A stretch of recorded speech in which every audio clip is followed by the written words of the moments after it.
میں بھی اللہ ان کو خاص شان عطا فرماتے ہیں۔ رات ہی مجھے ایک بہت بڑے ذمہ دار دوست ہیں میرے کینیڈا سے، وہ بتا رہے تھے کہ بھائی عبد الوہاب جو فوت ہوئے ہیں تبلیغی جماعت کے، انہوں نے کہا یعنی ان کی قبر سے اتنی زور کی خوشبو ہے کہ پورا مرکز خوشبو سے بھر جاتا ہے،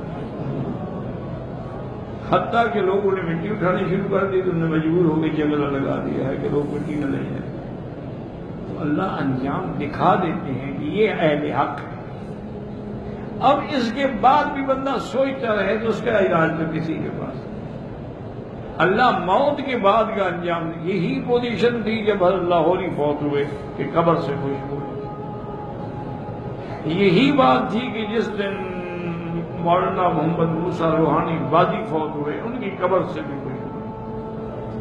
اسی طرح عبداللہ غازی شہید ہوئے جب لال مسجد میں، ان کی قبر میں بھی کئی دن تک ڈیرہ غازی خان کے علاقے میں خوشبو آتی۔ تو یہ دلائل ہوتے ہیں۔ امام بخاری رحمۃ اللہ علیہ کی قبر سے بھی کئی دن تک خوشبو آتی ہے۔ تو یہ اشارہ ہوتا ہے کہ حق والے کو، کیونکہ انجام تو خاتمے پر ہے نا جی۔ ویسے تو سب کہتے ہیں ہم حق پر ہیں، نتیجہ تو یہ دیکھنا پڑتا ہے کہ خاتمے کے بعد کیا حال